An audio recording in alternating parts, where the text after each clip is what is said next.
Mark, I really appreciate you joining me on this journey of mine, and I discovered your channel probably almost a year ago now, and I really liked your style and your approach to tech, and of course, me being in your age range, I enjoy seeing people like myself out going out there and creating content, and so it's always nice to see kind of a familiar face. Just go ahead and introduce yourself and tell us about your journey into content creation. But first, start. What was your background prior to this stuff? Well, I'm a Heinz 57.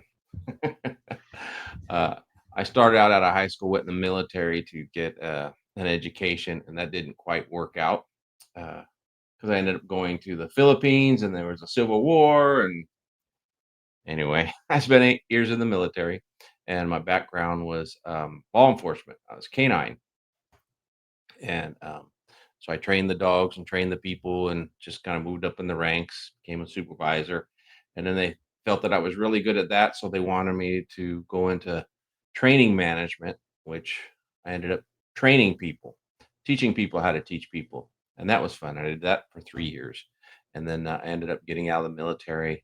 Then after that, I managed some businesses and did a few different things until I opened up my own. I was a general contractor for years, and then toying around with retirement, I ended up working for Apple for a few years as a tech support.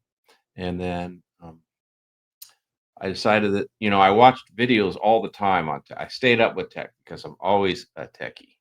I mean, just to let you know how far back I go, I was doing a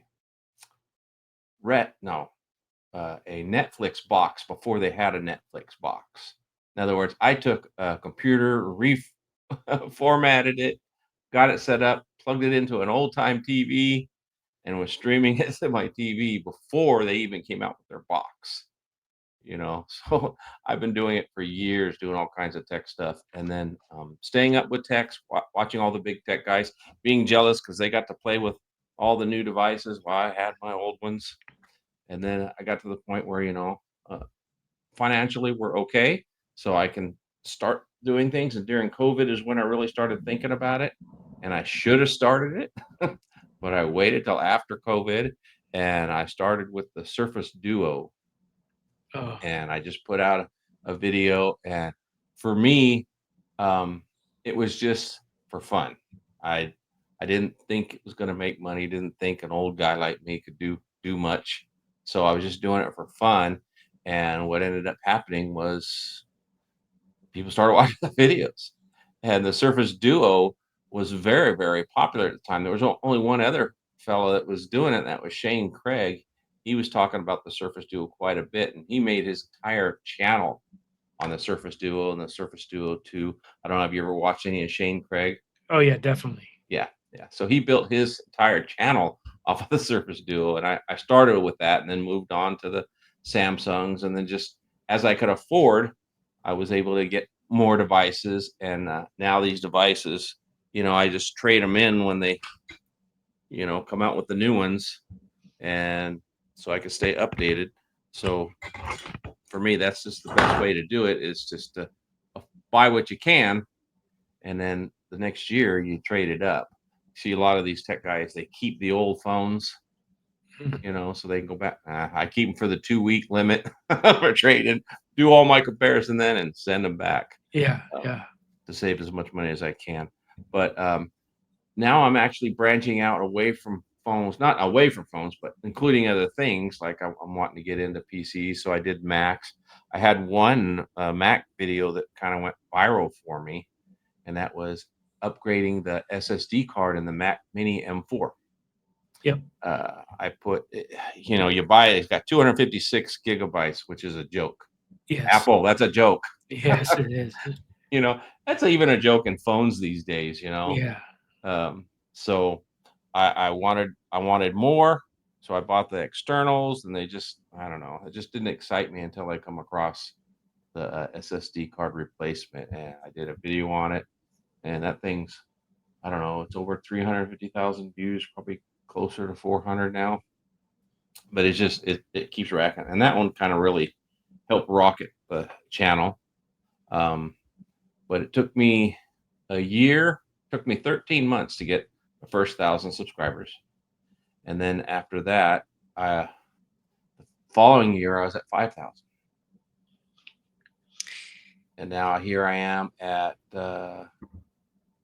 what 2.5 years, and I'm over 10, so coming up on 11. So it's moving. I would like it to move faster because I actually do work part time for a school district, tech support, Oh, yeah, yeah, yeah. and I would like to leave that completely. That pays for my medical because they cover medical and stuff. And when you're older, what's important to us? Medical coverage, right? So I do the medical for it, and once I can replace that with the income from YouTube, I'll go ahead and just retire completely and do more. It was the passion that brought you to posting that first video. Right. To that first couple videos to now, what are the changes and expectations, for yourself, your workflow? How has that changed and evolved, in the process? Yeah, that's a great question. In the beginning, I did it just uh, well, with the camera facing the opposite direction here at my computers and sitting in front of my computers, just talking to the camera. And I do have a lot of technical skills as video editing. I hadn't used Premiere Pro. I've used a lot of other stuff, and once you use a video editor, they're all kind of the same. Um, but in the beginning, I didn't do anything fancy. I just kind of sat in front because those are the guys I watched, were guys who just kind of sat in front of the camera and started talking. So that's what I did. I sat in front of the camera and started talking, and I can talk. I am Yeah, a talker. yeah, Not an issue for me. yeah. I come from a family of talkers, Mhm. so that was not an issue. So I just sat there in front of the camera, talked, and it didn't take much to publish those. And actually, I uploaded them through my phone because at the time my internet service at home was, I think I was getting 30 up. No, no, I was getting 30 down and like 5 upload speed. It was pretty bad. Mhm. And I had to deal with that for the first 2.5 years. Lousy upload speeds. So what I would actually do was in the beginning, I would make my videos, edit them, put them on my phone, drive to the nearest tower that had like a 200 upload speed, and I'd upload that way. I mean, many a nights, because I post my videos at midnight, because that seemed to work the best for me, because I get a lot of other countries that are interested in my videos. And so posting at midnight, it's 12 noon somewhere else, you know. And so I post at midnight. So many nights leaving here, and because I full time work, plus doing this, I'd run out of time, and I'd be cutting these. Why I put that kind of pressure on me, I don't know. I put out a video.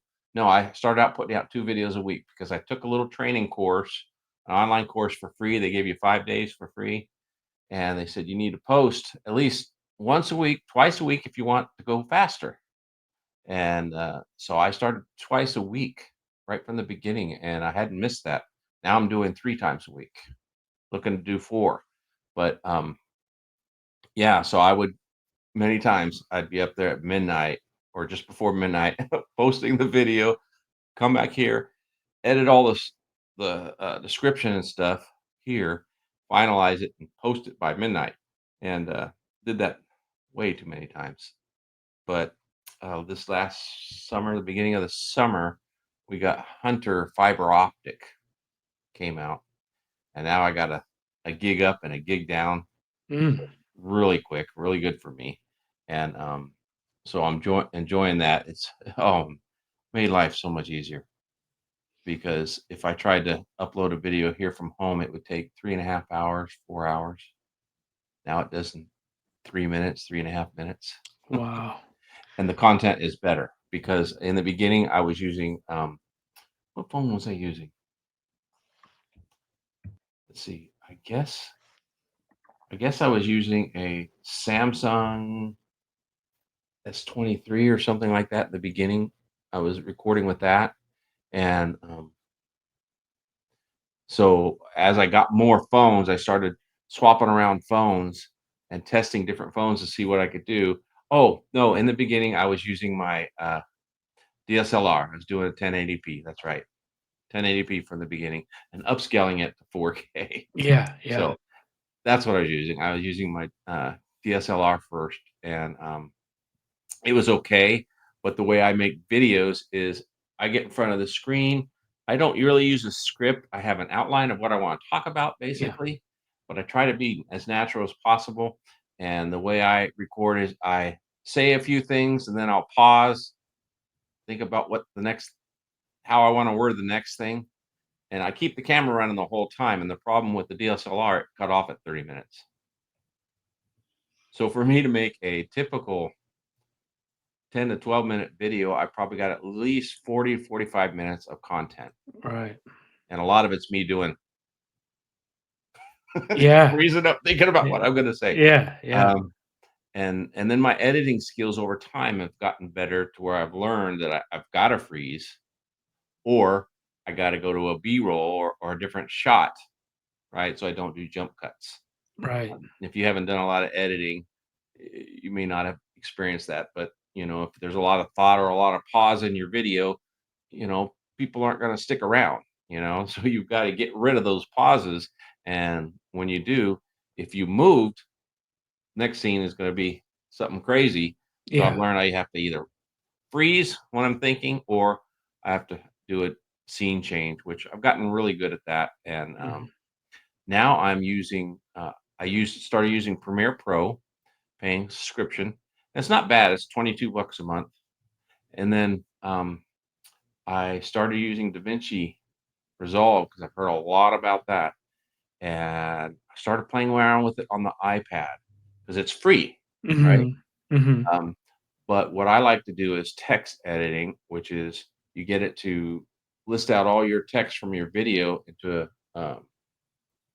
a format, mhm. list everything out. And you can actually just cut words, cut sentences. You can actually copy and paste the sentences around in different places, and it'll take the video with it. Oh, wow. So text editing is really nice, and it'll show you where all the pauses are, and you can tell it just cut all the pauses, and they're instantly gone. So that sped things up, and Premiere Pro is really good at that. DaVinci didn't have that in the beginning. Now they have it, but only on the subscription model, so you gotta pay for it. Oh, okay. However, on the iPad Pro, and I've just recently got the iPad Pro about a month ago, if that long, and because I just wanted to see how editing was on it for mobile purposes, and it's really good, by the way. Spoiler Is it? alert. It's really Oh, good okay. with DaVinci Pro or DaVinci Resolve. And I went ahead and got it's called DaVinci Resolve Studio. When you pay for it, it's $95 to buy it for the iPad. Mhm. 200, it's 300 bucks if you want to buy it for the computer. I haven't done that yet. I did it on the iPad and I have the text editing on it. So it really and really to this day I haven't found anything different that I can do on the computer, the Mac, that I can't do on the iPad. So the iPad is really good. So I do all my editing that way for the most part. And over the last year I've been honing my tunes in, my skills in on getting, rid of jump cuts and learning how to do transitions better.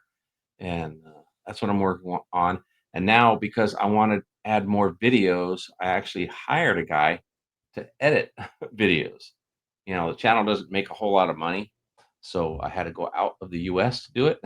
Yeah. So there's another guy out there, some other country I'll probably never meet, but I put up my raw videos and I told him try to copy my style as much as possible. He's still learning, and we're getting there, but having him do one video a week, which is a huge, huge relief for me.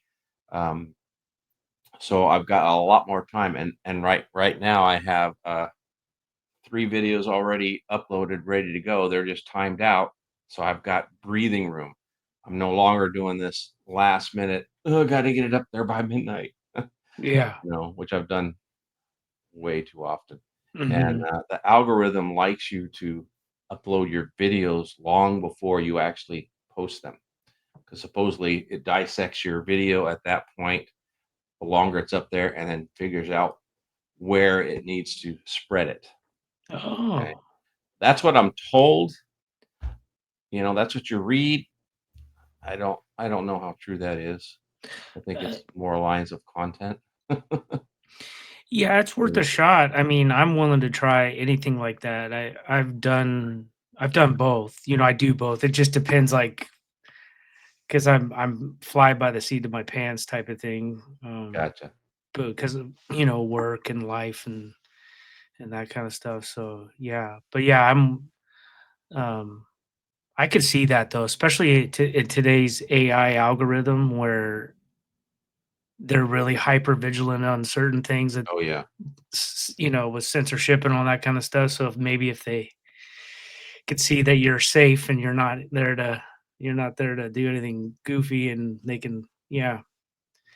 Well, I tell you, since you mentioned AI, that's a big part of it nowadays.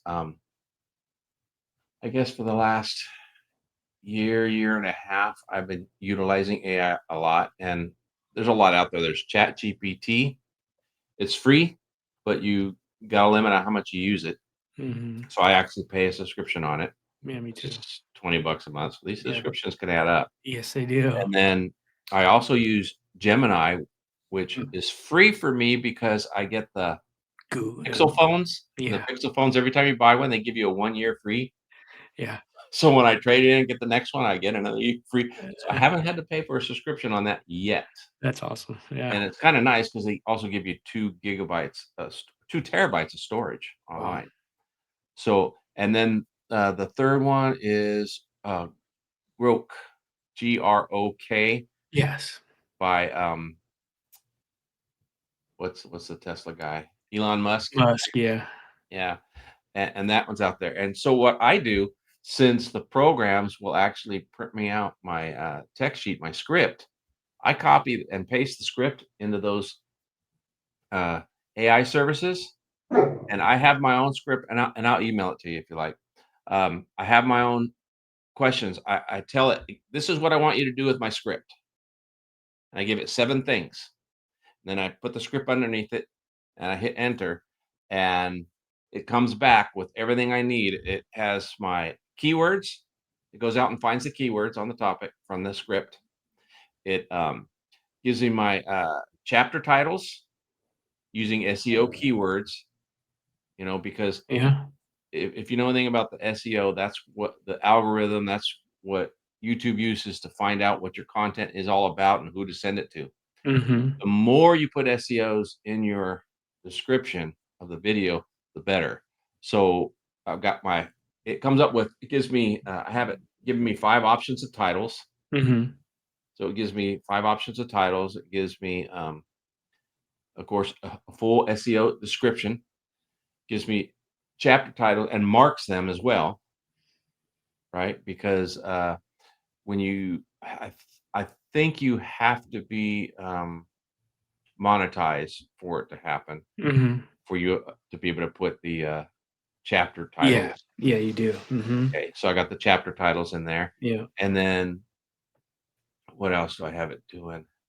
Oh, and I also have it giving me thumbnail descriptions, you know, and 5 thumbnail suggestions with the short 2 or 3 words to put in there that are SEO, and then at the end, which I started doing is I have it give me a pin comment to pin at the top of the video, because apparently that they're saying that pinning a comment at the top of your video, right, asking questions really does a lot of for engagement and gives you more views, and most of all gives you more engagement, because where these videos really perform is when you get feedback, you get comments Yes. and likes.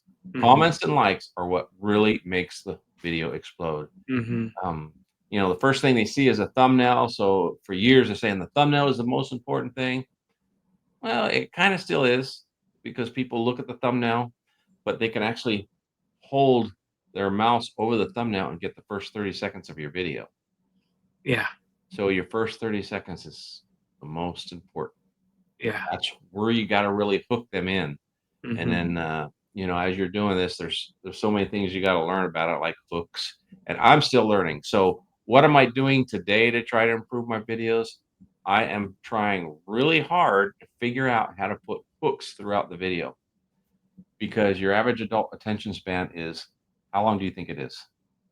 Oh, today, I don't know, 20 seconds?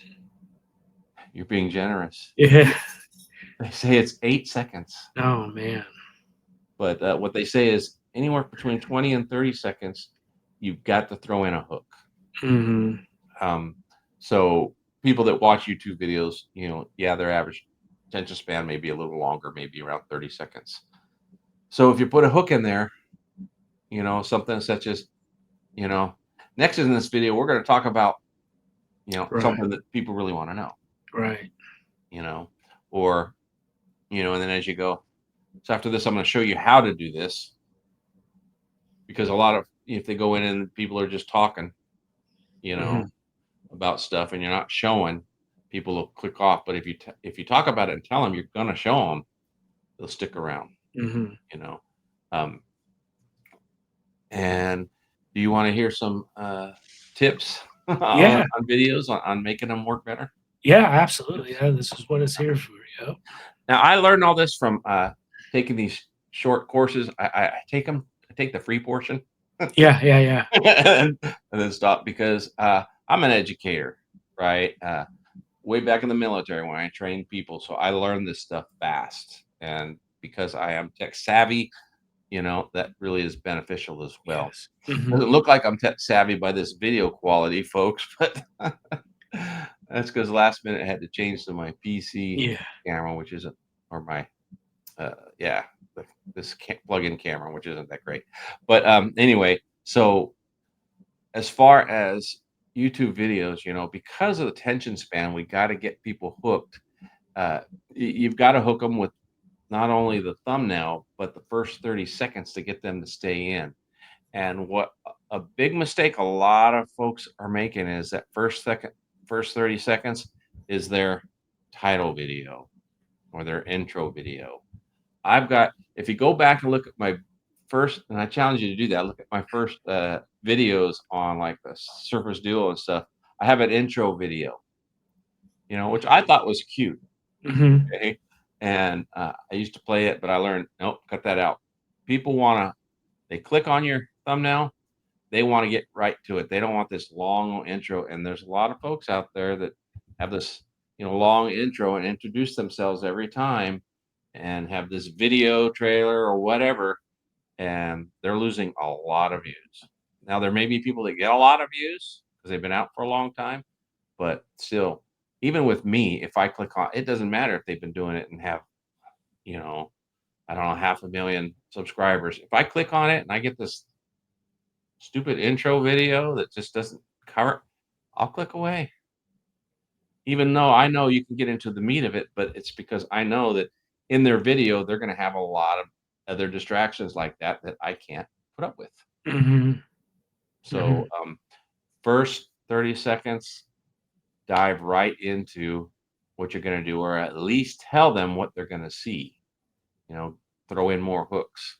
So that's the first 30 seconds. So when they hover over your thumbnail, they can see what they're going to see. Right. If you hover over any of the Mr. Beast thumbnails, that's exactly what you get. Yeah. He'll show you previews of what he's going to show too, Yeah. Yeah. and I haven't gotten there yet, but yeah, so that's what I'm learning to do, and I forget all the time. I still forget. I'll make a video and go, "Oh man, I didn't put hooks throughout." I can Yeah. tell you in the video that's coming out that I didn't do it. Yeah. I keep forgetting. So that's one of the things I'm working on is hooking, throwing out hooks every 30. I figure every 30 to 60 seconds, throw out a hook to get people to stay and watch the video. So that's what's real important is getting the hook. So, priorities are good thumbnail, good title and hook in the first 30 seconds. And that hook needs to include what's really on the thumbnail and your title, Mm. because the YouTube algorithm goes and looks at your title, looks at your thumbnail, and looks at your content to make sure it all is cohesive. And that's how it promotes your video. And it promotes it out to those people that listen to that kind of content.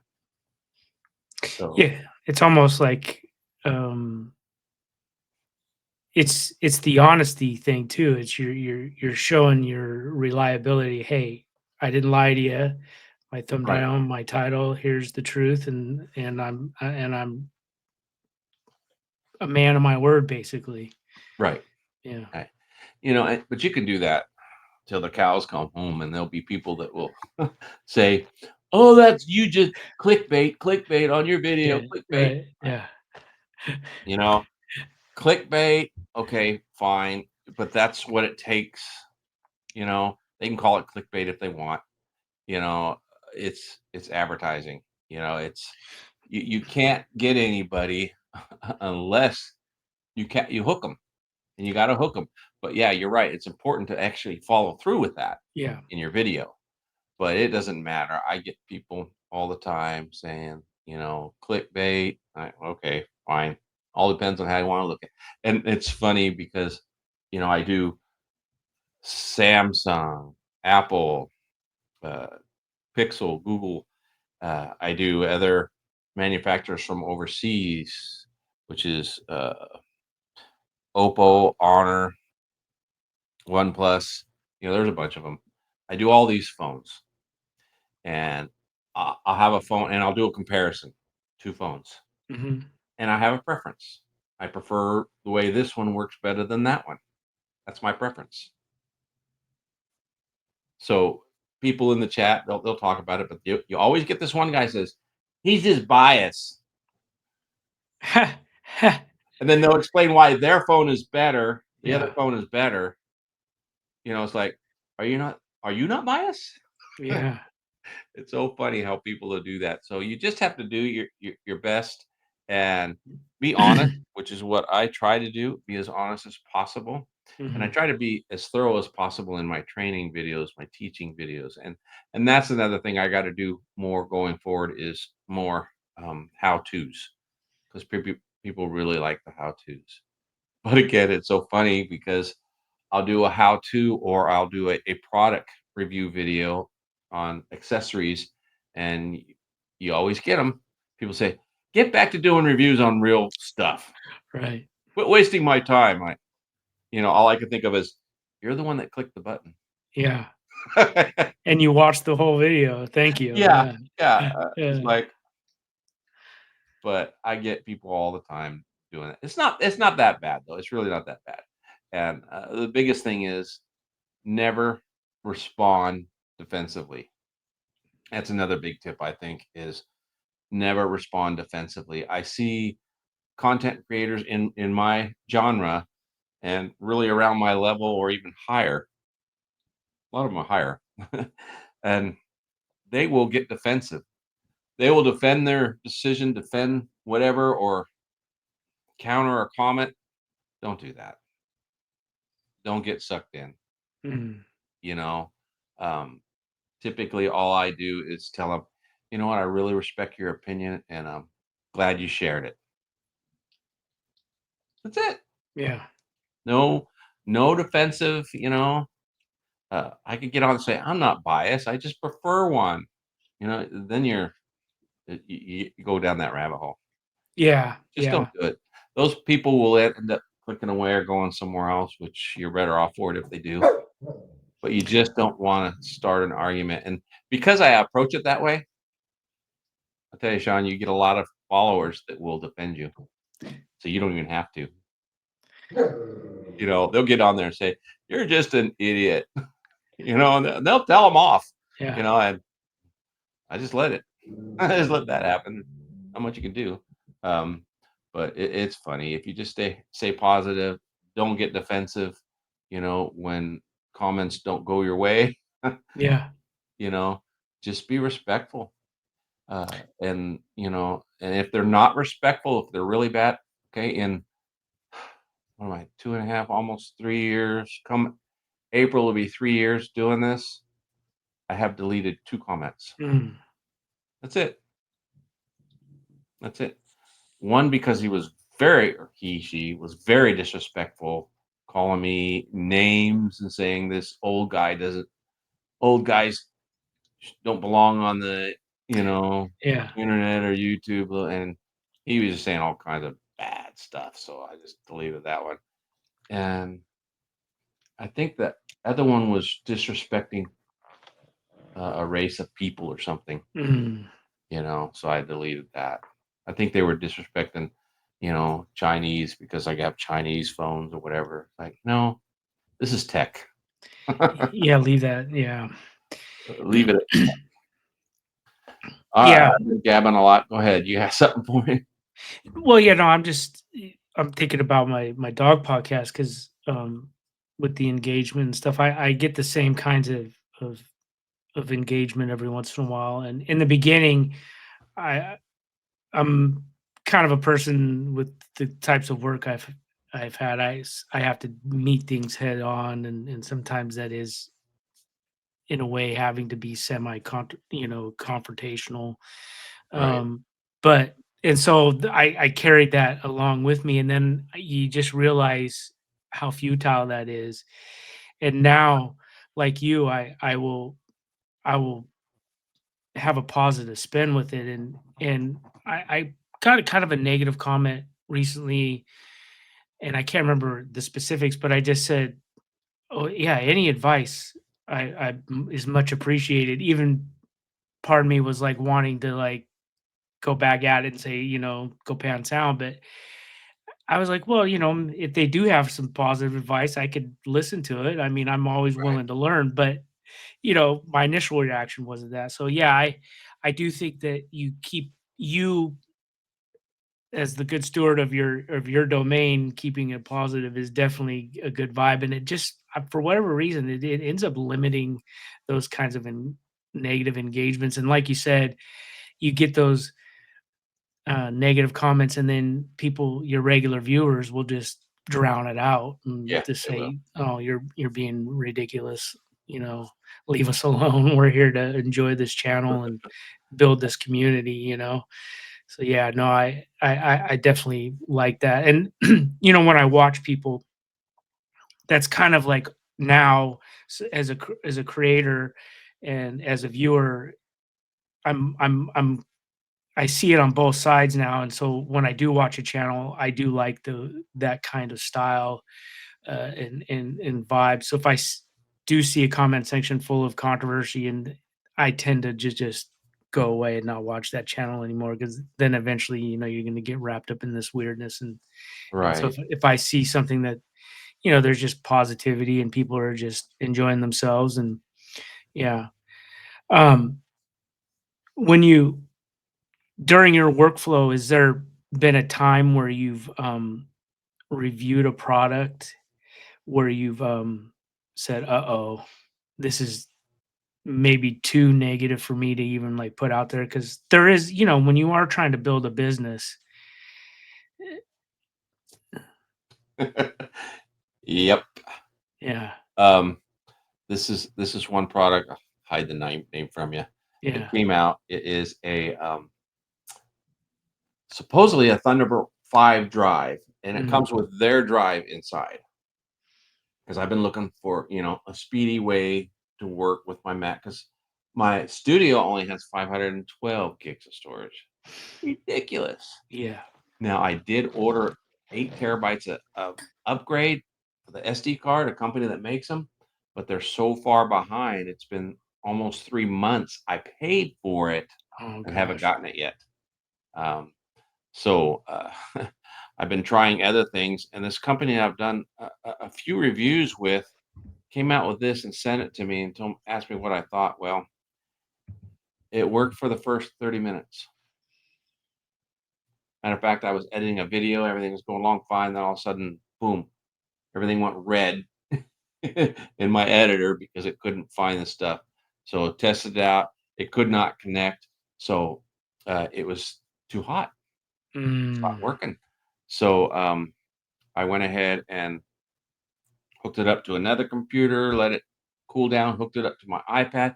Same thing. I could work with it for a while. All of a sudden, boom, and it won't connect until it's cooled down.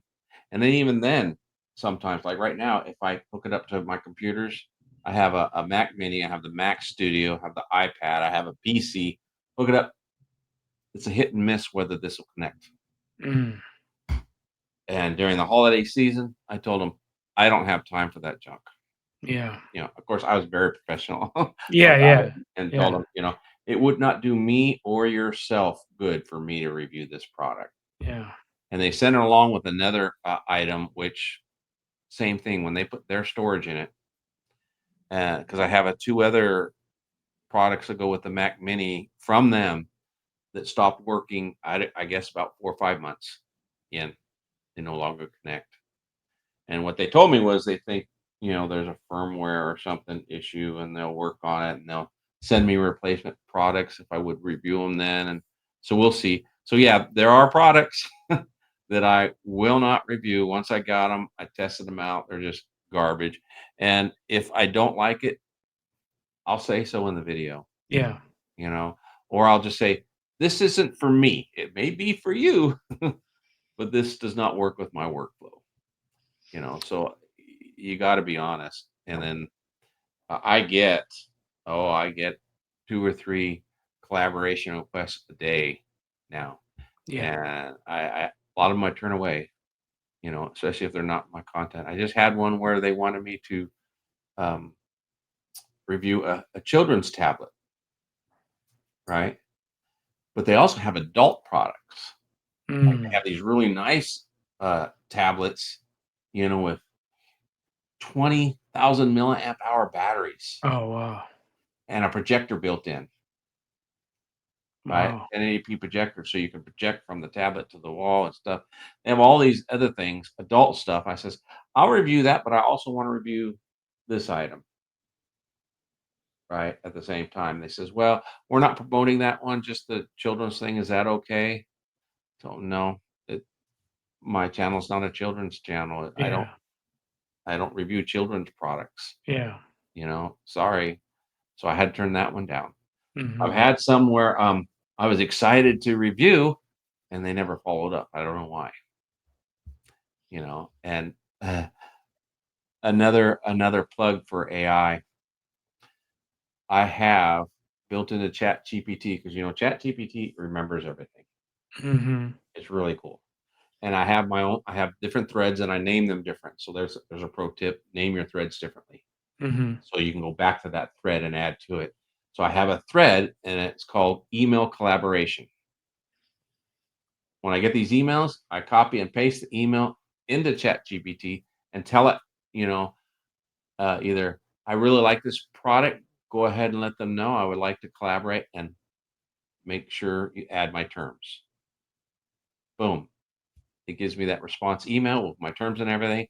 Copy, paste it, send it off. So it's really nice to do that. Or if I turn it down, please tell them that this doesn't fit with my genre and on my channel. And it does that too.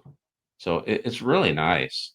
And also use it for those really, really bad comments, that aren't deletable, but they're not great. I put those into Chat GPT and tell it because I'll be hot under the collar and I'll be Yeah, yeah, mad and I want to really rip into them and I'll tell them respond to this in a kind, respectful yeah. manner. You know. So I let Chat GPT help me with that. So that's really good. I turned down most of them, but there are a few. And there's a point, and I don't know where that point is. Maybe you've talked to somebody and know.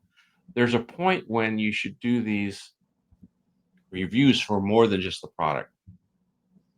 I mean, there's the secret out if people don't know that, these vendors want you to do the review just for the product.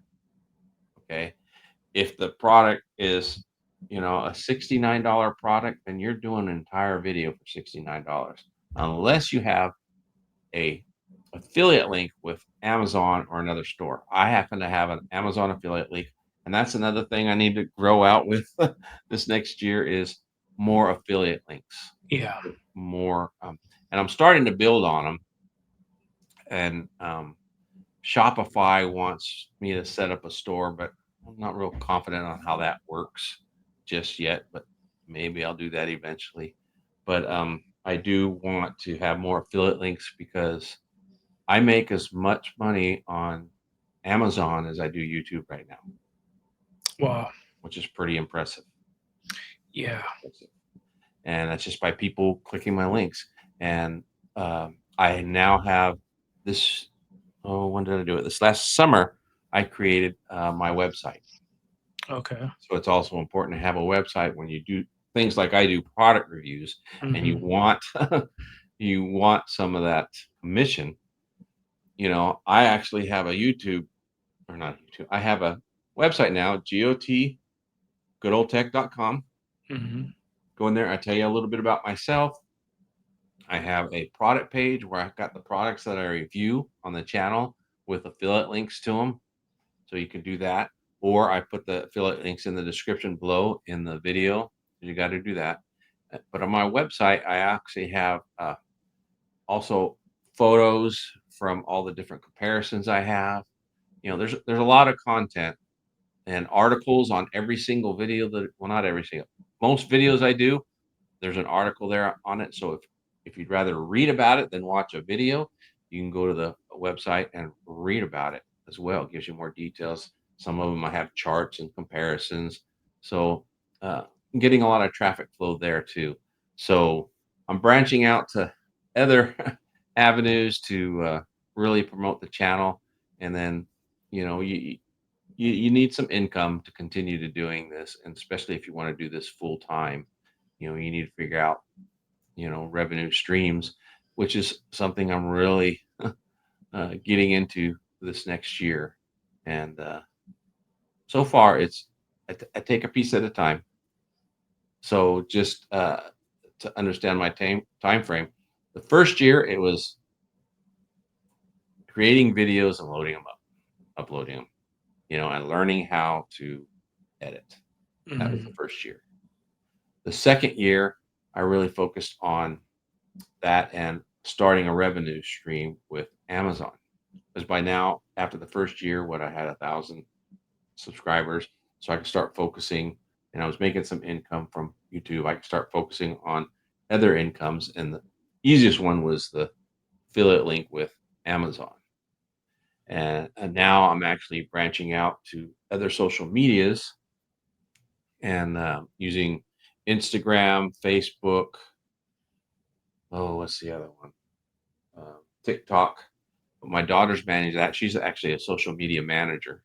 Oh, okay, So yeah. she's making shorts out of my videos and loading those up. Oh, that's So, great. and the shorts are starting to make money. I mean, Yeah. I think I got 45 cents last month on shorts. Yeah. But shorts will make money if they really go. And so that's another one is this year also focusing on social media. I say this year, but 2025 and mostly 2026 is where we're really going to gear up on that. So having this guy edit a video a week for me really helps, gives me time. And then my daughter, and her price is really good. She does it for free. Yeah. Yeah. No, I'm going to pay her once Yeah. you know, the channel really explodes. And so she's looking forward to that. And so am I. But yeah, so that's the goal this next year is to really promote and figure out how to really get a good revenue stream so I can continue to make more videos for the people out there and then also get more products. Yeah.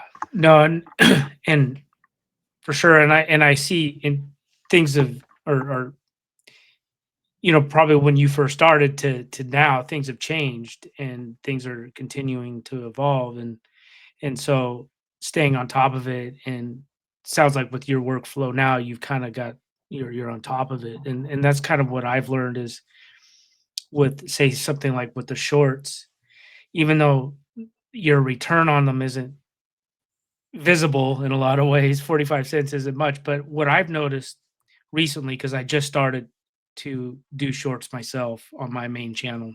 I was resistant for a long time.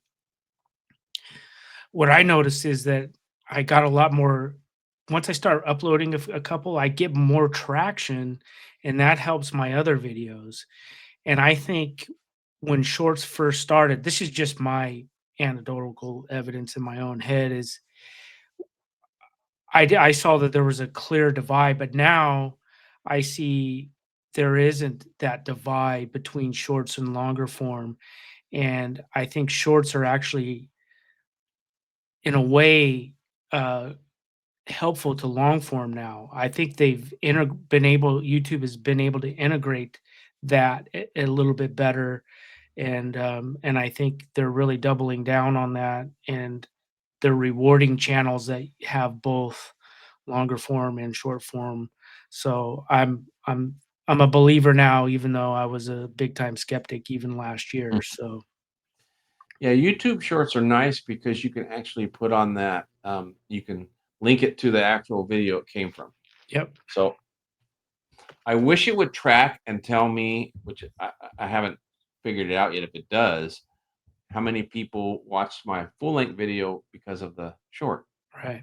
That would be nice. Hmm. Um, but it's getting me out there anyway. Yeah. And then same with the other social media. It's getting, my daughter just told me, you've got one that went viral on Facebook. Like, really? So we looked at the stats. It had like 18,000 views, which is really good. Yes, it You know, is. it's Yeah. great on YouTube. That'd Yeah. make me some money. 18,000 views, had what uh, a lot more than that on time watch, because it listed time watch. You know, I can't remember what it was, but it was like 60 or 70,000 hours time watched. Mm. I'm like, you know what that would make me on YouTube? You're right. It made me zero on Facebook Yeah. because you have to have so many subscribers. I don't Yeah. have the subscribers. But what my daughter says is it's gaining traction. Just like you said, hitting, it's getting you out there. And eventually, as long as we continue to promote, it'll bring them back to YouTube, or, at least get us to where, I believe on Facebook you had to have 1,000 subscribers, so you start to monetize that. So Hmm. her job is to get me monetized on YouTube and Instagram, and not YouTube, Instagram, Facebook, and TikTok. TikTok. Yep. And I've already told her, you get me monetized on those, you're going to get a huge share Yeah. Yeah. of those. So she's working on that, and hopefully we'll get there eventually. That those just, I think, take a lot longer. Yeah, they do. I've looked into it, and yeah, and then it's not as clear cut of a revenue stream as it is with YouTube. It's not a straight line of this is how you do it. But it's definitely based on engagement, and with Instagram, you get a lot of opportunity for once you get monetized in a way. I hear you get opportunity for sponsorship type stuff Right. more than just the typical revenue stream. Yeah. Right now, all the shorts are just kind of, I use them as advertisements for the channel. Yeah. But some of these other uh, social medias don't make it easy because they don't want to link back to YouTube. No, they don't. No. So I'm trying to get them to link to my website, which then links back to Yeah. YouTube. Be nice if they could just all pull together Yeah. and pay us for Yeah. what we're doing out there. Yeah. But they don't. You have to do them all separately. So my advice is start on YouTube, because that Yeah. was the fastest, easiest to get monetized, and it'll get you out there. I agree. Yeah, I agree 100%. And it's the most reliable still to this day of a, stability for content creators. When you uh, when was it in your process in your evolution as a content creator, did you think, okay, I can make a business out of this. This is something that I feel like I can do. Well, once I hit 1,000, now when you hit 1,000, you get your first monetization, and then of course it goes up and down and up and down. Yeah. But once it started to level out a bit, which was probably the next year when I had 4,000 subscribers, when I hit 4,000, which was real exciting for me. I thought, wow, this is working. Mhm. And then the revenue stream started coming in really steady. On top of that's when I started doing the Amazon, Mhm. and the Amazon started paying out. Like, no way. Now, a secret to that is give all your family and friends your Amazon, Yeah. Yeah. affiliate link too, so they can shop there. Because not only the products that you send people to view when they're in the link, Mm. right? Yeah. They might buy you know, extended storage or a case that you recommended on the channel. Mhm. But while they're shopping, Amazon recommends other things, or they say, well, while I'm here, I might as well get this and that and that. I mean, I got commissions on food and clothing because Yeah. people were on the link and they just went ahead and purchased, Yeah. you know? So you get your affiliate link out there, you can make more money. So my wife, we do a lot of shopping on Amazon, and Amazon, close your ears. So, use the affiliate link. Why Yeah. not? You know, so that's what's really nice about it. So Amazon, after the first year, getting into the second, and it might have been 18 months or so before it started to make money every month. And when I say make money, you got to get $10, I believe, before they pay out. Has to be over $10. So when I first got the $10, over the $10, put it in my account, I thought, well, this is cool. Mhm. And then started doing it month after month, after month, you know. And then I realized, compound that with the income from YouTube. Yeah, you can make a living. You can make a living. You know, honestly, for me, I think I need somewhere between 25 and 30,000 subscribers, you know, and get the views up, you know, double or triple the views right now, then it'll be good. Because when you get twice as many subscribers or views, it's not just twice as much money income, it's compounded. Yes. It's better than that. Yes. So the income is better than you might think once you start that revenue stream coming in and coming in steady. So, because it really does need to be steady. I'm in a position where my wife is retired, right? I can start collecting Social Security soon, and once I start, it'll all be built and it'll all be there. And so I'm really starting to create a retirement revenue so I can go enjoy it. And I want to make sure that my channel is mobile, and that's why I'm doing this stuff on the iPad. And I don't think I actually finished that. DaVinci Resolve works excellent on the iPad Pro, and it actually works really fast. And you're going to see some videos out on that. I already did one, and I think I got another video coming out on it as well. It works really, really well, so I can actually go mobile. We've got an RV, and I want to do more travel. So after retirement, we'll be able to do that. I'll be able to take the channel on the road. Got a question for you. Yeah. Um, Now, I'm not going to do it probably until I retire. Uh, so maybe next year, Mhm. I want to start a second channel, Yeah. you know. And for me, I'm hoping that the second channel will feed off of the first one to help it Mhm. grow. But I know it. I need at least 2 3 times more of a subscriber base before I do that. But how is that working for you? And I'm just curious. I know that when you start a second channel, it starts from ground zero. Mhm. Are they intertwined at all, or are they just completely separate? In other words, if I start another channel, would I start it under GOT and just have a different channel name, or what's your experience with that? Okay, so I have the Bulldog Social Club podcast, which is, my monetized channel, and then I started which I don't regularly upload just because of time and all, life stuff. But I do want to focus on that too. I started a second channel because I wanted to focus more on shorter form type stuff like shorts and shorter 3 minute type clip videos and to promote my main channel. And I think the mistake I made was not connecting it to the Bulldog Social Club podcast. I was afraid at the time, so I kept them completely separate. And I think from what I see other people doing, you probably want to you want to connect it in some way. That's my opinion. Yeah. So I do think I've lost a little bit of that push and algorithm or whatever, however you want to say it, by not connecting it. Okay. Yeah, I want to start a second channel on how to everything about building a channel.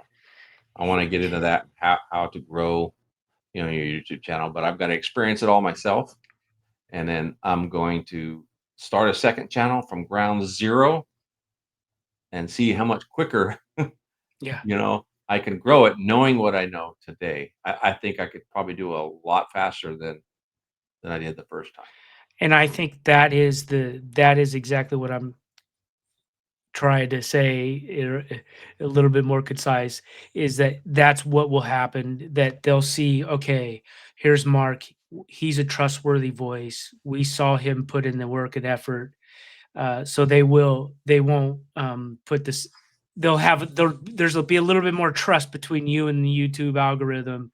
So yeah, it won't stifle you as much as if you just kept it completely separate. Right. Uh, Um, no, go ahead. Go ahead. Eh, and when you start that channel, I have a lot of opinions on how to do that. Not that I could do this because I'm not a great teacher, and my patience level, and because I'd I have to fumble around a lot too. But what I've noticed about a lot of how tos, when I personally watch somebody with the how to, it's somebody with your personality and how you approach things. And so I think that was kind of one of my questions was, would you ever see yourself doing that? And you answered that question, and I could definitely see you being able to grow something like that, especially if you approach it in the way that you're approaching your tech channel for sure. Because where I veer off is when I see some of these advice channels, I get kind of the feeling like, oh, they're what they're really trying to do instead of teach me, they're trying to create content to feed the algorithm. And I think if the more genuine you are, you may not grow as fast, but I think the more stability and the more sustainable growth you'll have, and I think YouTube is finally starting to realize a little bit of that. Is as many complaints as we all can have about certain things, I think they're doubling down on some genuineness things that were lacking in the recent years. Uh, do you have an opinion on that? Yeah, well, you hear a lot of things, Yeah. and you watch a lot of videos, and different people think different things. But I know for me, they said that this is the year to really start because YouTube is focusing on new channels, new growth, right? They're not pushing the big channels anymore, but they push themselves. They don't need to put them in the algorithm as much, so they are focusing on the smaller channels. And I don't know if that helped out my channel any or not. The first year I went from it took a long time, 13 months to get that first thousand. And then the second thousand I got like, I don't know, 4 months later. And then by the end of that second year, I was at 5,000 or Mm, 4,000.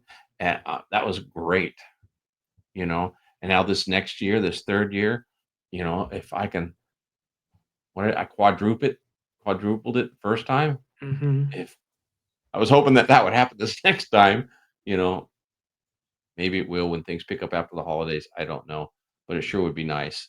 But I don't know if the algorithm was doing that, but sometimes I feel like they're not, because I'll put out a video like this last one I did on DaVinci Resolve between the Mac. Anytime I put out anything Apple, my videos are stifled a lot. If I put out content on foldables, Samsung, Pixel, they do pretty good. But when I do Apple, it gets stifled a lot. So I don't know if that's because of preferential treatment YouTube is giving all those big content creators that are 100% Apple, because there's a lot of that out there. That's all they do is Apple, and that could be why they're big. Because if you focus on one brand, it helps out the algorithm to know exactly what your channel's about. But I don't want to be bogged down by one brand, you know. So I think it takes a lot of videos on a specific brand before they actually put you in the algorithm. So I think that's something they really need to fix. I think they should put me in the algorithm by the type of content, the type of creator I am, which is tech, Mhm. right? Mobile tech, whatever it is.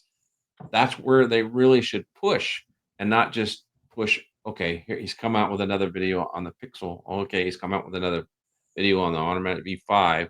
You know, I wish they would push my channel out to all, tech viewers, people that like tech, period. But it seems like they target just specific right now. And I think they still do that. So that's my take on it. If you want to grow fast,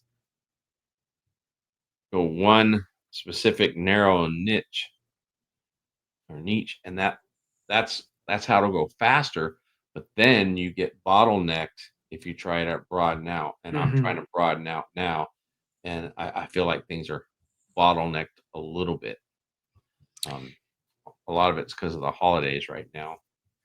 Yeah, I think we're in a weird time just because with the economics and all of that sort of thing. But what I do see is like I feel like eventually they're going to see that loyalty and trustworthiness is going to be the key to this because I see a lot of people, they're not spending their money the same way. We saw that with Black Friday, and I think not just in content creation but everywhere, even in the dog world, Right.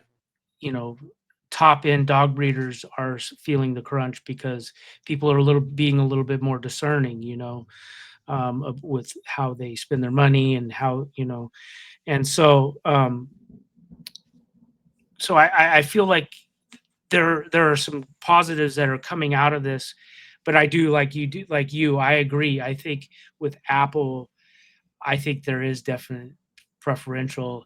I'll try to off air. I'll be a little more conspiratorial with you because I definitely have a lot of feelings about some of the algorithm and some of the inorganicness of some of the YouTube growth. Right.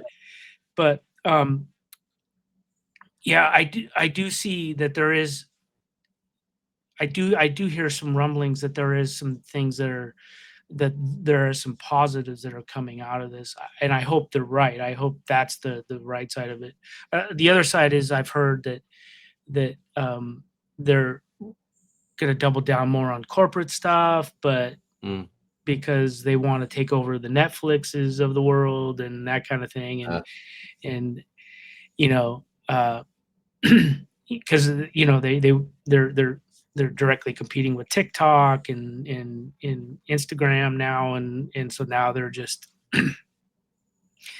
they want to crush that competition, and so their next focus now, since TV is becoming a more and more popular way to watch YouTube, right. they're going to want to they're trying to double down on that, and um, so I don't know, but there's other schools of thought saying, hey, listen, they're a large corporation, they're decompartmentalized,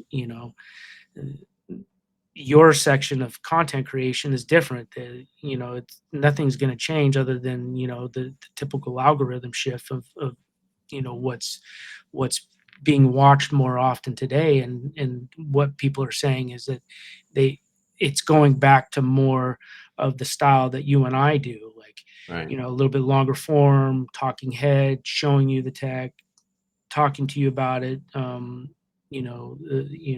good and the bad and all of that, and then like me doing more interview base, that kind of stuff, the podcast style. It's going more back to that, and then um, intertwined with the shorts instead of being um, on opposite ends. Like for the longest, and this is what kept me from doing the shorts was that you had two different audiences, and I directly saw a negative effect on my channel when I started uploading shorts in the very beginning. All of a sudden, my longer form was tanking, and as soon as I quit um, doing the shorts, it went back to normal. So Mm. that was my anecdotal evidence of that, and that's why I was like so anti-short for the longest until about 4 or 5 months ago when I realized, oh yeah, they've changed their algorithm. I think there is a timing on shorts, when to put them out. You watch different videos, and I hear a lot of them say, "No, it doesn't matter." I think it does matter. Yeah. Um, I So what I like to do is I put out my videos, and then I time the shorts, or we're working on it anyway. That the shorts will come out 2 weeks down the road, when maybe the initial thrust of the video starts to taper, then throw out the shorts to help hopefully bring it back up, Good idea. because if you post the shorts when you post the videos, Right. well, the shorts are pretty much a summary of what the video is going to be, and people will judge your video on that short, Right. whether good or bad, Yeah, that's right. and it can tank your video, Good if call. the short isn't the quality that you need. So you've got to do a quality short. Um, but I'm thinking I'm doing it down the road. I'm not. I don't want to put them out right along. The only time I put them out right along with the video is if I'm doing a product review. Mhm. Like for the holiday, I did a lot of those. Yeah. And those don't do really well on long format. They really belong on shorts, but I do the long format for the content, and so that people want a fuller, honest review, they have it. Yeah. Um, but yeah, short content, it's a mixed bag, and Mhm. you just got to figure out what works for you. Mhm. Like you said, it can bring down your video, or it can boost it up. I think if the timing is right, Right. and the quality of the short is there. Yeah. You know, my other thought on YouTube, and you know whether the algorithm works or not, they should be more rewarding to consistency. Mm. And what I mean by that is I put out every 2 weeks for the last going on 3 years, and now I'm doing 4 or 3 a week, right? And I've been doing 3 a week since the beginning of the summer. I am consistent. Mhm. YouTube should reward for that. They should actually, you know, put your advertise your videos better. Give me a broader base, you know. Um, Occasionally, if I do a product video, if I want a broader base, but a lot of it's because I want more revenue off of my Amazon. If it's Mhm. a product that's on Amazon, I will actually do a promotional video. Have you ever looked at those? Nuh-uh. You go into YouTube and you can ask them to promote your video, and you can pay them to promote it. Okay. Yeah. And you can choose your amount. And I don't do any more than $5. $5 Mhm. for 3 days, promote the video. And you can choose to have it give you more subscribers, which I don't do because that kind of gives you a false sense of growth. Right. So I just use the more views, Mhm. right? I want more views. I want them to put it in front of more people. Mhm. I don't think I should have to do that. But if advertisers, if I want them to start paying me, and that was one thing I didn't finish either, was transit. I need to transition from just the product payment to paying me and sponsoring a video. Mhm. I'm probably not big enough for them to sponsor a video yet, but I want to get into that too because that's another monetization. You know, where you take 30 seconds and you talk about their product, or kind of weed it into your video somehow, and then they pay, for your video. So I would like to get some sponsorships going. And the reason why is to help me be able to fund more videos, Mhm. you know, because getting a product that doesn't work doesn't do anything for me. No. But even getting products that do work, as a payment, it's kind of hit and miss. You can get a product where, like, a pair of earbuds that are 29, $39. They're really good earbuds, and I just did a couple of them over the holiday, and they are really, really good. But, 39, $69 is not enough money to pay for the hours you put into a video. Right. And just to touch on that, because I don't think we covered that, is what is my process? How long does it take me to do a video? Yeah. Okay. I already mentioned how recording averages about 30 minutes, 30 to 40 minutes of actual in front of the camera recording. And I will do a couple of shots. Sometimes I'll do an overhead camera if I'm doing a product view. And just a pro tip on the overhead camera, I use my 8K phones. All my shooting is with phones. I do not have a DSLR today. They do make them that go longer than 30 minutes now and do 4K, and maybe eventually I get there, but I need to make the money to do that. So I just use the phone. I got a bunch of phones. So I use 8K content up above. That way I can zoom in without losing any resolution really. And then my main camera is 4K. So, and occasionally I'll do a third shot, which I think in my last video, or my next video coming out next week, is that way. It's three cameras. Um, and where am I going with this? Oh yeah. So I'll do those shots. Now, if I have just one camera shot, that's a pretty quick video to edit. And it used to take me one camera shots, because that's what I did in the beginning. It took me 8 to 12 hours to edit a video, Mm. because I paused, and I didn't really know how to do the cuts and do all the transitions and stuff. It used to take me that long to do a video. Okay. Now just a one camera video, I can edit that in an hour and a half tops. Yeah. Okay. Add another 15 minutes to doing my AI description stuff Mhm. and putting that in there. Boom. And then, of course, uploading it in Yeah. 3 minutes is nice. So, all in on a video with a straight camera, within 2 hours, I can shoot and edit it and post it. Mhm. So, that's pretty good. Someone like Shane Craig, he does everything live on camera. I think he pretty much shoots. He does not do much editing, and he posts, because you'll see a bunch of these guys. They'll put out 2 3 a Mhm. day. Well, I'm not home all day to do that. Yeah. But those are just, like you said, talking heads. They film it, post it pretty much. Mhm. Me, I do a lot of editing because I like to go into detail and grab attention with different effects and stuff. So when I do that, if I have multi-camera and I have to do a lot of effects, now I'm up to about 3 to 4 hours. Okay. Which is not bad. That's multi-camera editing in 3 or 4 hours compared to 12 hours of single camera I did when I Yeah. started. Yeah. Huge. It is. So if you start out and you're not doing good, it gets better Yeah. once you start learning it. Right. And for anybody that wants to start from scratch, I highly recommend use DaVinci Resolve. Do not even think about Premiere. Don't use the Apple Movie or any of that stuff that comes Mhm. on your phone. Um, for a while, and for some videos, I was using InShot on my phones.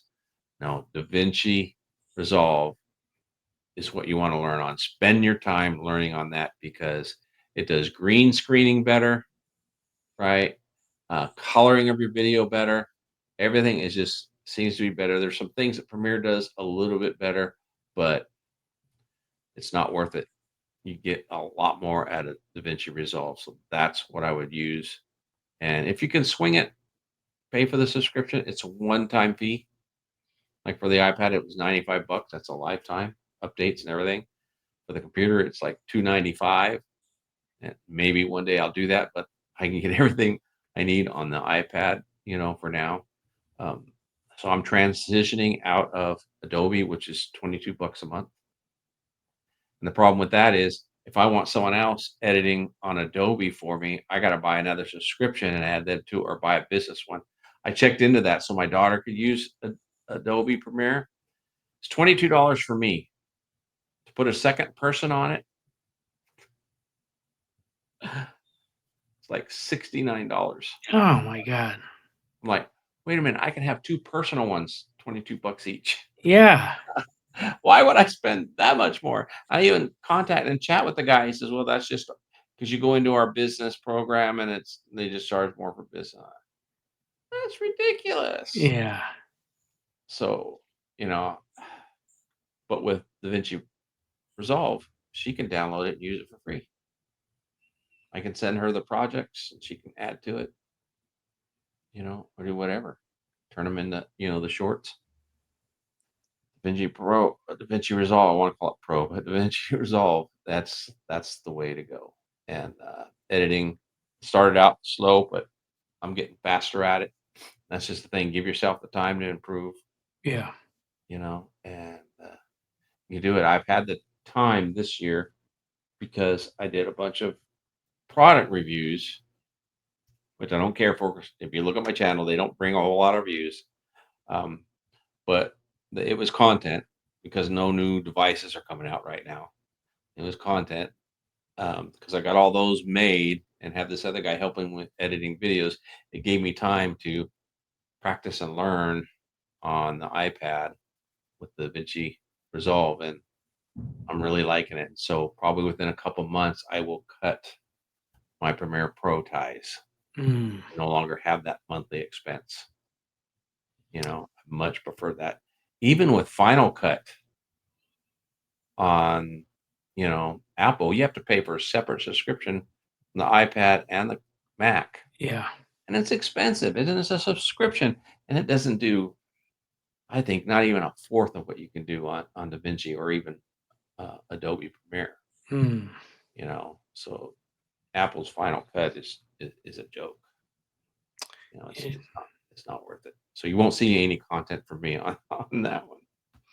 Interesting. I I looked at DaVinci Resolve a few times and I got quickly overwhelmed, but I'm still, since I'm interview based, my editing is not as in as intense as three camera Right. things.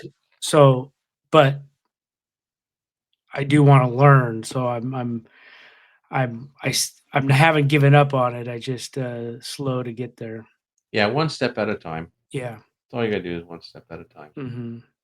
Learn a little bit, keep going. Yeah, for sure. And I think with that's something that definitely could be your revenue. Just thinking about your process, that could definitely be a revenue stream for you. Like you go over to Patreons and saying, "Hey, tonight I'm going live at 8. We can grab your iPad and we'll go over lesson number 2 on DaVinci Resolve." That sort of thing. I could see that being a nice little revenue stream. Yeah, definitely. Definitely, because when, I'm trying to learn on DaVinci Resolve, and there's a lot of videos on there and a lot of how-tos, but there's also a lot of assumption on their end that you are at a certain level. Yeah. And that's the way I do my videos, my how-tos. I try not to assume that anybody's at a certain level. Yeah. So for some people, they're like, "Yeah, yeah, yeah, I already know that part," or whatever. Well, Hmm. fine, but the next guy that watches isn't. Yeah, for So sure. I try to cover detail. And that's that one video on how to change out the SSD in um, uh, the Mac Mini M4. That's why it's done so well, and majority of my comments are, "Wow, you played it plain and easy. I'm not techie at all, and I'm gonna do it." I get a lot of that. A lot of people. Uh, so, I try to keep basic, but again, I am an instructor at heart. That's Yeah. what I learned in the military. I teach people how to teach people, Yeah. and so I feel like I'm pretty good at it. So, yeah, that's around the genre of the next uh, channel I want to do. Yeah. is a lot of teaching and how to's, but I want to prove it, live through it all myself, Yeah. and then teach it. And that's kinda how I see, like, with your product reviews and stuff and just in my own head, how I would see it if I was in your shoes is, uh, those kinds of videos, yeah, those are like you could look at them as practice, but it also is giving other people in the industry like that you are. It's your resume. You know what I mean? Right. That you're thorough. You're coming at it with an honest perspective. You're trustworthy, and so when you do reach out to a company, say on a level of a Lenovo computers or something, and say, hey, I'd be interested in testing out your great new desktop. And they're like, yeah, they'll see that track record or whatever, and so I kind of look at it as like you said, as almost like a resume as much as everything else. Yeah, it does work that way. Give you this current situation I already touched on a little bit is I ordered this 8 terabyte SSDs for my Mac Studio to put them in, and 3 months later, nothing, and I spent the money already. So I contacted them this week and said, I think it's time for me to go another direction. Can you refund me? Because I actually do have another company that says they're testing theirs now Hmm. and would like me to review them. So I told them, probably just give me a refund because they're overloaded or whatever. Apparently, they had somebody that got sick or got burned out and couldn't make the chips anymore, and that's affecting their outflow, whatever output. Well, that's on them. That's not on me. Yeah. So I asked for the refund, and he immediately refunded, and then he sent me a WhatsApp message saying, if you're still interested, I'd like to send you some for free. That's awesome. That's $1,000 chip, chipset. And I told him, yeah, I'm interested. And a lot of it is due to my other SST video doing as well as it does. I've on that Mac Mini 2 terabyte chip replacement on Amazon alone, they've sold over 40,000 kits, and I've gotten a little piece. It's a small piece. Yeah. You think 3%, but 40,000 kits they sold on Amazon alone on that,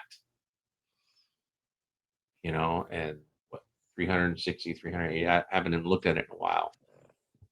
380,000 views, a huge percentage of people are actually buying it.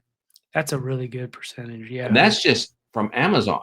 Yeah. They're buying it from other sources as well. I didn't buy my initial one from Amazon, Mhm. right? And it wasn't given to me. I had to pay for it. Mhm. I ended up having to buy it, but I saw it was actually a better price on Amazon. Maybe not the same manufacturer, but was highly rated. So I advertised that one, and that's the one that's selling. And since Sean, I have that same kit from another manufacturer. He says, "Hey," and they sent me the two. So I got it unopened. I haven't done anything with it because I'm not going to replace the one in my Mac Mini now. Mhm. You know, but they had another process. They said that you could replace it without having to have a second Mac. In order to replace it, you have to have a second Mac and enter DFU mode. I don't know if Right. you're familiar with that to Yeah, I set it watched the up video. Mhm. because it's a blank SSD you put in there. It has nothing.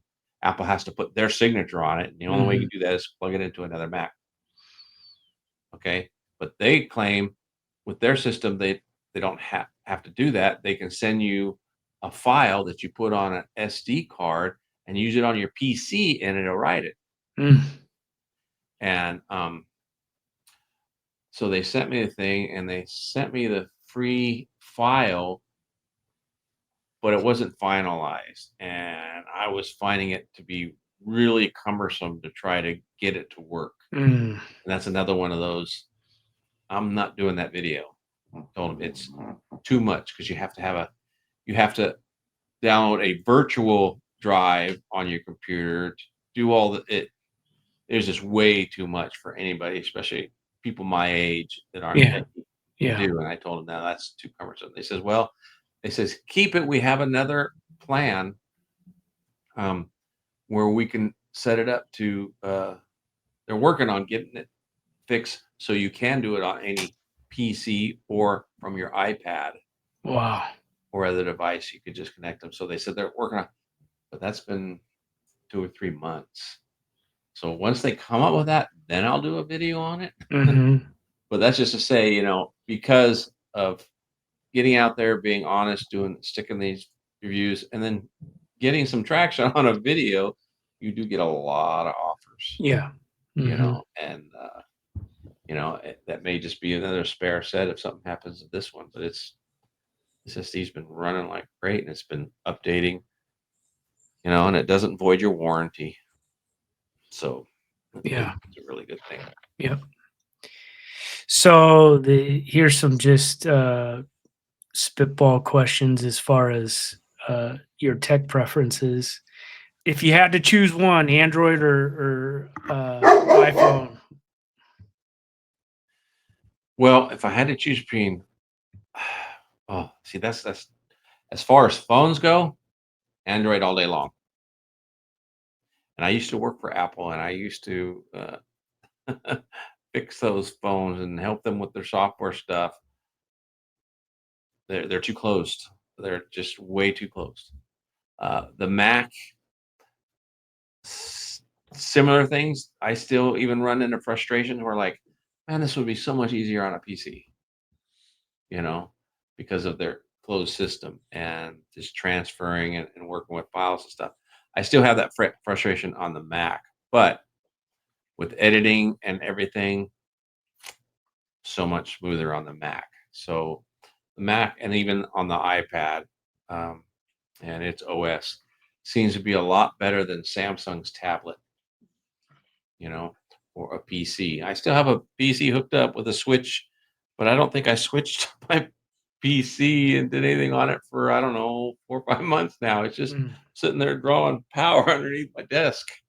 Um, but yeah, when it comes to PC versus Mac, I used to prefer PC, especially when I was doing a lot of gaming, you know, and PC was a lot better. But when I was using Adobe Premiere Pro, I was running into all kinds of glitches. And so I got the Mac Mini because I was able to get it for $4.99 because of an educator discount. I got that plugged in and started using Premiere Pro. My mind was blown. All those glitches were gone. I mean, saved me at least half the time in doing all the videos just by switching to a Mac. So much smoother. And I haven't even tried DaVinci Resolve on a PC, but you can. Um, but it seems to work really well on the Mac as well. So phones, Android, computers.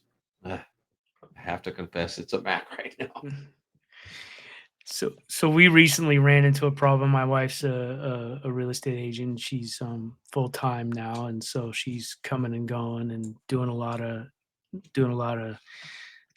paperwork and you know that's tied to money and stuff. So it's important that she gets it in fast and accurately.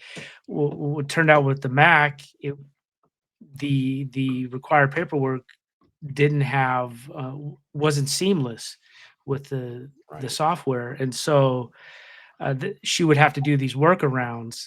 And she's not tech savvy at all. In fact, she's like, she'd if she could, she'd do it all by paper. I mean, that's how much she hates computers and stuff. She's totally opposite of me. But so we had to look for a PC. It was like it got to that point. Because she was having to run to the office to get something done, and it was just like, oh my god. It was a perfectly good Mac. I mean, she had an M2 um, Mac, so it wasn't like it was a weak device or anything like that. But so we ended up getting the Yoga 9i Pro. Oh, nice. It's a great machine, and I look at it, and it's a 16 inches OLED, beautiful screen. It Becomes a made m tablet if you want it to, right? What's that? Becomes a tablet if you want to, Well, she got over the over? more of the, I don't think hers does, but Okay. it is touchscreen. Okay. Hers is I can't I think it's the Aurora version or whatever, so it's more of the kind of the heavier duty pro one. Okay. It's the 5070, and she got instead of the 5060, so she even got the bump up, and that was because of me, and there was a flash deal that Best Buy had, so I said, "Oh, get that one." So, um, she got she got a good deal, and I look at it, I'm like, "Oh my god," I'm kind of fear missing out on this one because it's so beautiful, but I just keep going back to the Mac thing, like, oh man, it just things are just so much more smooth, and the battery life, she's always constantly having to, make sure it's plugged in and the battery Mm, goes dead in no time compared to the Mac, and just the little things like that. right. But for me, I'm wanting the dual system because I am a gadget addict, I guess you could say, Yeah. and I'd like to have at least the dual system and maybe a little bit of gaming and just try out the new PC stuff. So, and I do like their OLED screens; they're beautiful and bright, Yeah. and the older I get, the less that I could see. The bright screens help. But so with the if you were going to get with a dual PC Mac system, what would be your ideal system? Like if money and space was not an issue, what would you get? I would probably go with the full-on Mac, with all the, a MacBook Pro.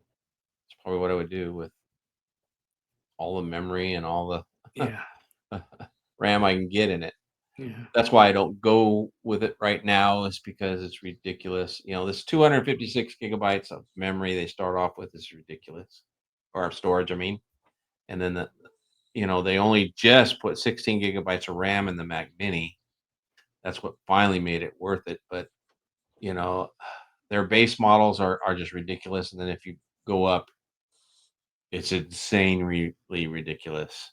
I mean, just for 2 terabytes of SD on the Mac Mini M4 was an $800 difference. When now you get the SD card for 250 and do it yourself in 15 minutes. yeah. What's That's huge. So that's why I won't buy a Mac Book Pro right now because the mm, expense yeah, is just crazy. That's why I was really badly wanting this iPad Pro to do what I want because I traded in the iPhone 16 Pro for it. So I got the cellular model with 512 gigabytes of memory, and I got it for like $700 because I always buy the refurbished okay, yeah, yeah, deals with 100% guarantee. Same with my studio here. I saved $400 on it, doing it that way. But yeah, I won't spend that kind of money on a MacBook. I wouldn't even spend that kind of money on a PC, or a laptop. I mean, yeah. No, I get you. I get you. Yeah, it, it's got to make sense. yeah, for sure. Um, as far as the the Chinese model phones, the Honors and the Oppos and stuff are really interesting to me because I find that their technology is just they're willing to take chances that some of these other companies don't seem to do. And correct me if I'm wrong, but um, ho what's kept me from doing it is just the warranty and that sort of thing, and then the reliability as far as using them here is what is it like having, carrying them around and using them as a phone and stuff? Well, I've got the Honor Magic V3 here. I also have the V5 and the V3. Like I'm telling everybody, the V3 pretty much performs just as well as the V5 now from Honor. So I would highly recommend you get the Honor Magic V3 if you want to get your first foldable because you get this for now they're saying $700 on Wow. eBay or somewhere. Get a pre-owned. get it with a certified pre-owned, and a lot of times you can buy it with a warranty on them. But I don't have any issues with it. They run fast. Matter of fact, this one fell off my bike, my e-bike, going about 25 miles an hour, and it fell off open, Oh, wow. you know. And when I went to get it, it landed on the outer screen and ended up flipping over on the inner screen. And it not only landed, it slid. Mm. So you can imagine when I turned around and I was so terrified what it was going to look like. 'Cause at that point, I only had a couple of different foldables. Yeah. I mean, only had, Yeah, yeah, right. I have one. I had a couple others I could have went back to, but I came back. The inner screen was fine. There was no damage, even though it was laying on the inner screen, which was weird. But the outer screen, it looked like it was cracked and scarred up. I was like, "Oh, great." When I got home, peeled the screen protector on it, and there was no damage. Oh, wow. The only residual damage on this phone, and you probably can't see it on your video. Well, yeah, that little silver piece Mm. is this, and that's not even the phone, that's the case. The kickstand was scratched. Oh, okay. That's Okay. it. Yeah. The phone itself, mint condition. All right. I think if any of my other phones, if my Samsung or my Pixel had done it, there would have been screen damage. Mhm. So Mhm. these things are pretty solid. And if you haven't seen the updated video on the automatic B5 and this thing lifting, what, nearly 300 pounds off of the hinge, Mhm. they have it, they show it opened up like this, straps on it, lifting 300 pounds. Solid. Haven't had And any issues with these whatsoever. As far as warranty, yeah, it'd probably be a little more difficult. So I always buy Allstate insurance on your phone. You can go to allstate.com and do mobile insurance for your phone. m'kay. Yeah. It's like $100, $120, whatever a year. And the thing about it is they don't ask for which phone. Okay. You pay for the insurance. And I figure, okay, great. If one of the many phones that I have goes bad, I'll cash in the insurance on it. Yeah. Just have the receipt ready, Yeah. and Mhm. all of my receipts are digital. So yeah, that that's it. So I just buy Allstate insurance and not worry about it Yeah. because sending it back to China or whatever might be a nightmare. I Yeah. had to do that with my OnePlus Open, and I had to do it twice actually. Screen just all of a sudden one day opened up and there was a green light on them. But they made good twice. It just took 4 weeks the first time. Yeah. Second time, they narrowed it down to 3 weeks because they had a US base warehouse, I guess. Mhm. Mhm. But I just wish they would all have outlets here or be made available in the US. Yeah. Honor, Vivo, those are not, but OnePlus is. Yeah. Hopefully, they'll come out with their foldable this year, second one. Yeah, I just look at Vivo and Honor, like, man, just seeing some of your guys' reviews and just the quality just seems so much more innovative and pushing the envelope where some of these other companies seem to be playing it safe. Yeah, definitely, Yeah. definitely true. Yeah. Well, I'll end it there, and hopefully you'll maybe we'll catch up with you in the future and do a part two. And I appreciate you taking the time out of your day and giving us a little insight in your journey, and Definitely, and I will be continuing to follow and enjoying watching your videos. So definitely. I'd love to have a progress check in. yeah, that'd That'd be be great. awesome. That'd be awesome.